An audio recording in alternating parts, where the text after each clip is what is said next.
50,000 people are screaming. Confetti is falling, grown men are crying, strangers are embracing like family. And somewhere in that stadium, one person is checking their phone. Not bored, not angry, their nervous system just doesn't flinch. The most emotionally charged moment a stadium can produce, and their body doesn't even register it. For years, people like this were told something was wrong with them, that they were cold, disconnected, that they just didn't get it. But neuroscience is starting to reveal a very different story. If you are interested in this topic, type "I am ready" in the comment right now. Just comment "I am ready." When I see your comment, I will give you a heart. And if you want to help the channel, leave a like and subscribe. It takes less than a second and helps the channel a lot. One that doesn't just explain why some people don't care about sports, it reveals a hidden wiring in their brain that quietly shapes everything. Their career, their relationships, how they spend their time, how they build their identity, and the entire trajectory of their life. And most of them have never been told. To understand the people who feel nothing, you first have to understand the people who feel everything. Picture a father and his 7-year-old son at their first baseball game together. The kid doesn't understand the rules, doesn't know the players, he can barely see the field from where they're sitting, but when his dad leaps to his feet and screams, the boy screams too. Not because he understands what happened, because he feels it. The energy, the noise, the belonging, the unspoken message passing between father and son in that moment. We are part of something together. That moment doesn't just pass, it gets encoded. Deep in the emotional architecture of that child's brain, a bond forms, not just to the sport, to the feeling, to the memory of his father's hand on his shoulder while the crowd roared. And that's not random. That's evolution doing exactly what it was designed to do. For hundreds of thousands of years, survival meant belonging. If your tribe thrived, you ate. If your tribe fell, you were alone, exposed, vulnerable in a world that was designed to kill loners. So the brain learned, bond to the group, feel what the group feels, celebrate what the group celebrates, and it rewards you with some of the most potent neurochemistry available to the human mind. And it goes even deeper than dopamine. When 50,000 people gasp at the same moment, grieve at the same moment, erupt with joy at the same moment, the brain reads that synchronization as something profound, deep tribal alignment, trust, safety, the feeling that you are surrounded by your people and that together you are strong. Psychologists call these shared emotional experiences, and they are among the most powerful bonding mechanisms human beings have access to. They build trust faster than conversation. They create community deeper than shared geography. They give people a sense of belonging that modern life, with all its isolation and fragmentation, has largely stripped away. Add to that the narratives. Every season brings underdog stories, rivalries that span decades, redemption arcs that play out in real time with no script and no guarantee. The brain is wired to follow stories, and sports deliver stories where the ending is genuinely unknown. That combination, tribal identity, emotional synchronization, unpredictable narrative, real-time community, is one of the most powerful psychological packages ever assembled. So when someone says they love sports, they are not just saying they enjoy watching people run around a field. They are saying their brain has found a source of identity, community, emotional rhythm, and narrative tension all wrapped into one experience. And that experience feeds something ancient inside them. Now picture another child, same age, same game, sitting right next to that father and son. But this kid isn't watching the field. He's watching the crowd. He sees 50,000 people losing their minds, and he thinks, why? What just happened? Why is everyone acting like the world just changed? Not with judgment, not with superiority, with genuine, honest confusion. His brain didn't encode that moment the way the other kid's brain did. The tribal wire didn't fire. The dopamine didn't hit. The synchronization didn't land. And for years, maybe decades, that kid will sit in rooms full of screaming fans and feel like an alien who accidentally landed on the wrong planet. He'll watch his friends paint their faces and wonder what they're feeling that he isn't. He'll sit through Super Bowl parties and feel the social pressure to care, to cheer, to pretend, while his internal experience is closer to watching paint dry. He'll laugh when everyone laughs. He'll nod when someone explains why that play was incredible. But inside, there's silence, a flat line where everyone else has a heartbeat. And at some point, probably more than once, probably late at night when the performance of fitting in has worn him down, he'll quietly ask himself the question that every non-sports person has asked: what is wrong with me? But here's what nobody ever told that kid. His brain isn't broken. It's not deficient. It's not missing a piece. It's allocated somewhere else. The emotional bandwidth that other people pour into teams and games and seasons, his brain redirected. Quietly, automatically, without him even knowing it happened. And where it went changes the entire trajectory of his life. But to understand that, you first need to see the system he chose not to plug into, because it is far bigger than most people realize. The global sports industry generates over $500 billion a year. Let that number sit for a moment. $500 billion. And the engine behind that number is not ticket sales, it's not merchandise, it's not even the games themselves. It's your eyeballs. Live sports is the last form of content on Earth where millions of people sit in front of a screen and watch advertisements they cannot skip. In a world of ad blockers, on-demand streaming, and algorithmic feeds, live sports is the last reliable pipeline for mass advertising, and that makes it the most valuable commodity in the entire media landscape. Television networks don't pay billions for broadcast rights because they love the game. They pay because they know that a loyal fan will show up every single week, emotionally engaged, unable to look away, watching every ad break because they can't risk missing the next play. That is a media company's dream: predictable, recurring, emotionally driven viewership that shows up on a schedule. Betting platforms have taken this even further. Online sports gambling apps now let you place a wager every few seconds during a live game. Not every quarter, not every half, every few seconds. That isn't entertainment design. That is dopamine engineering at an industrial scale, designed by some of the smartest behavioral scientists money can hire. Then there are the sponsorships, the jersey deals, the stadium naming rights, the social media partnerships, the influencer tie-ins. Every single layer of modern professional sports has been optimized, refined, and engineered to do one thing: convert your emotional attachment into revenue. Now, this is not a conspiracy. Nobody sat in a dark room and designed this system from scratch. It's emergent. Each piece evolved independently over decades, each one capturing a little more of your time, a little more of your emotion, a little more of your money. And when you step back and look at the whole machine, what you see is one of the most sophisticated attention capture systems ever created. The average dedicated sports fan pours 10 to 15 hours a week into sports-related content, not just the games themselves. Add in the highlight shows, the podcasts, the fantasy leagues, the draft coverage, the debates, the social media threads, the group chats. That's over 700 hours a year, flowing in one direction. Now, none of that is inherently wrong. People derive real joy from sports, real friendship, real community, real meaning. Those are not small things. But here's the question the system doesn't ask you to consider. What happens when someone's brain never connects that wire? What happens to those 700 hours when the emotional hook simply doesn't land? Something very interesting and very quiet. Marcus grew up on the south side of Chicago, football family through and through. His dad watched the Bears every Sunday, his uncles came over, the grill went on, the whole block could hear them screaming through the windows. But Marcus never felt the pull.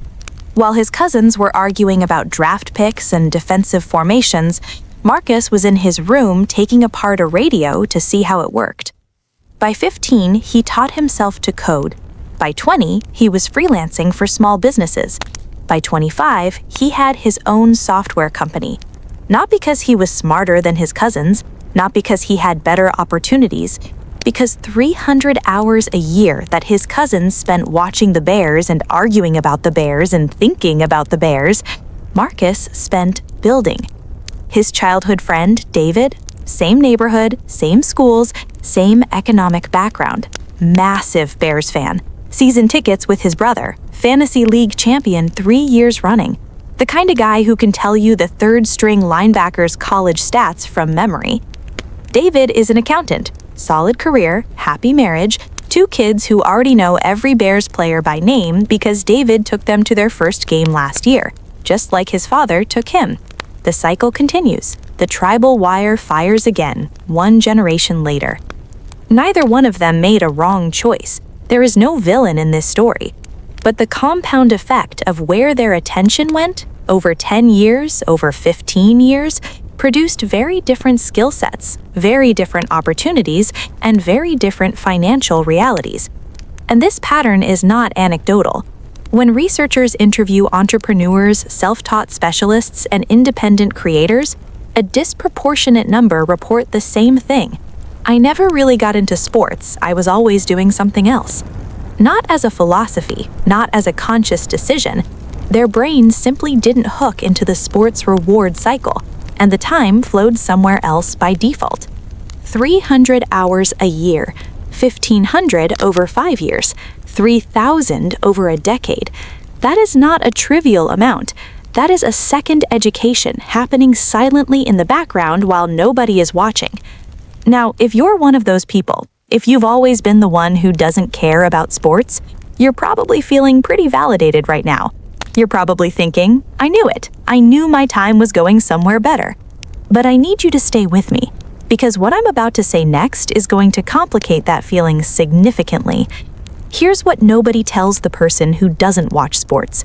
You're probably plugged into a different system. You don't watch the game on Sunday, but maybe you spend 4 hours watching video essays on YouTube, or scrolling through financial Twitter, or consuming productivity content about how to optimize your morning routine, your sleep schedule, your supplement stack. You might follow YouTube channels the way sports fans follow teams, checking for new uploads, reading every comment, debating strangers in the replies, feeling a parasocial connection to creators who have no idea you exist. Maybe your thing is crypto, or gaming, or true crime podcasts, or political commentary, or self-improvement content that makes you feel like you're investing in yourself while your screen time quietly climbs to 5, 6, 7 hours a day. The attention economy does not care whether your drug of choice is football or finance content. It does not care whether you're watching the Super Bowl or a 3-hour breakdown of Stoic philosophy. It extracts the same resource either way: your time. And the uncomfortable truth is this: the person who believes they've escaped the system because they don't watch sports has often not escaped anything at all. They've just switched channels.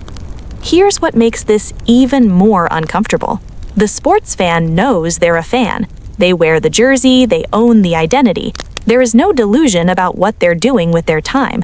But the person who consumes 7 hours of YouTube a week while telling themselves it's self-improvement, the person who scrolls Twitter for 2 hours a day and calls it staying informed, they often have no idea they're caught in the same loop. Different content, same dopamine cycle, same attention extraction, same system wearing a different costume. So the real question was never, do you watch sports or not? The real question is this: are you actually choosing where your attention goes? Or did a different system make the choice for you and you just haven't noticed yet? That question turns this video from a flattering mirror into something far more honest. And the answer connects to a psychological trait that most people have never heard of. Psychologists call it need for personal agency. It's a measurable dimension of personality, and people who score high on it share a very specific pattern. They derive their primary satisfaction from outcomes they personally influenced, things they built with their own hands, skills they developed through their own effort. results they can trace directly back to something they did. The sports experience is built on the exact opposite model. You invest emotion into a team. You identify with their success. You ride the highs and the lows, but you have zero control over the outcome. None. The game will unfold the way it unfolds, regardless of how loudly you scream at the television. For someone with a high agency drive, that equation simply does not compute. Their brain runs the calculation and returns an error. Why would I invest deep emotion into something I cannot influence? Why would I attach my identity to an outcome I have no power to change? And it's not a rational decision. It's not something they think through. It's a reflex. The reward circuit looks at the situation, finds no lever to pull, and simply doesn't fire. That's why these people don't feel anything during the big game. It's not apathy, it's not arrogance. Their brain is running different software. And this same trait, this preference for personal agency over group identification, shows up everywhere else in their lives. These are the people who would rather start a company than climb someone else's corporate ladder, who would rather build their own investment portfolio than hand their money to a financial advisor, who would rather spend a Saturday learning a new skill than watching someone else perform one. They don't want to emotionally live inside someone else's story. They want to write their own. And that sounds heroic, independent, self-made, the kind of person the internet loves to celebrate. But here's the cost that nobody talks about. People wired for high agency often struggle deeply with belonging. Marcus, the guy from Chicago, he built his business. He's financially independent. He created something real with his own hands. But at his best friend's Super Bowl party last year, while everyone around him was screaming, laughing, high-fiving, living inside a shared moment of pure, unscripted human connection, Marcus was sitting on the couch, alone with his thoughts, holding a drink he wasn't really drinking, smiling when someone looked over, but feeling absolutely nothing behind the smile. He watched his best friend, the guy he'd known since they were 12, jump off the couch and hug a stranger. And Marcus felt something he rarely felt in his life. Not jealousy, not judgment. Loneliness. A specific kind of loneliness that only hits when you're in a room full of people who are all connected to something you can't access. And in that moment, all the code he'd written, all the clients he'd landed, all the independence he'd built, none of it could give him what that room had. A feeling of effortless belonging, of being part of something bigger than yourself, without having to earn it or build it or control it. A 50,000-person stadium experiencing the same emotion at the same second is accessing something ancient and irreplaceable, a neurological experience that no solo achievement, no matter how impressive, can replicate. Community, synchronization, the primal comfort of the tribe. The agency-driven person who dismisses that experience as mindless or as a waste of time is missing something important, something fundamental about what it means to be human. Because human beings were not designed to operate alone. We were designed to belong. And the person who can only find satisfaction in what they personally control has cut themselves off from one of the deepest sources of joy our species has access to. So this is not a story about one type of wiring being superior to another. This is a story about understanding what your brain is optimized for, and understanding what that optimization quietly costs you. The sports fan gets community and belonging, but may never examine where their attention is really going. The non-sports person gets time and agency, but may spend decades wondering why they feel like an outsider in a world that seems to bond so easily over something they cannot feel. Both are paying a price. Neither is broken. The difference is awareness. And that brings us to the only question in this video that actually matters. Have you ever audited where your attention really goes? Not where you think it goes, not the story you tell yourself about how you spend your time. The actual hours, the real number. Most people never do this, and every platform, every league, every algorithm, every content system on Earth is designed to make sure you never do. Because the moment you start tracking your attention honestly, the spell breaks. You realize that the thing you thought was a choice was actually a habit. that the content you thought was serving you was actually just serving itself, that the time you thought was free was actually being extracted, measured, and monetized by systems far more sophisticated than you imagined. Every platform is solving the same equation. How do we keep this person's eyes on our screen for as long as possible? That's not evil, that's just the system doing what systems do. Optimizing for engagement, maximizing retention, converting your attention into their revenue. But knowing that, really knowing it, gives you something extraordinarily rare. A choice. Not sports or no sports, that's far too small a question. The real choice is this. Will you let your attention be allocated by default, by algorithms, by habits, by social pressure, by whatever system happened to hook you first? Or will you deliberately, consciously, intentionally decide where your attention goes? Will you live inside a system, or will you step back, see the machinery for what it is, and design your own? Because once you see the machinery behind the emotion, you cannot unsee it. Once you understand that every moment of attention is a resource being spent, you start spending it differently. And the people who reach that realization, whether they are lifelong sports fans or people who never watched a game in their lives, those are the people who start building lives that look fundamentally different from everyone around them. Not because they are smarter, not because they are more disciplined, not because they are morally superior, because they chose. They stopped letting the default run their life. They stopped confusing consumption with identity. They stopped letting systems decide where their most valuable resource would go, and they started asking the one question that changes everything. Where do I want my attention to go? Not where does it go by habit, not where does the algorithm send it, not where does everyone around me say it should go. Where do I, deliberately, intentionally, with full awareness of what I'm doing and why I'm doing it, choose to place it? Because your attention is not renewable. Every hour you give to a screen, a system, a habit, or a loop is an hour that will never come back. Money can be earned again, opportunities can be created again, but the hour you spent today is gone, permanently. And the system that took it from you is already engineering tomorrow's hook to take the next one. That is not a reason to be angry. It is a reason to be awake. That question, that single question about where you deliberately choose to send your attention, is the dividing line between living inside a system and designing your own. And you get to answer it right now, today. Not tomorrow, not when things calm down, right now, in the next hour, in the next choice you make about where your eyes go and what your mind locks onto. That is the real game. And unlike sports, this one you actually control.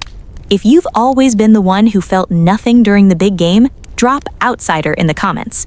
If you love sports, but this video made you see it differently, drop loyalty. Subscribe if you want more videos that pull back the curtain on how your brain actually works. The next one goes even deeper.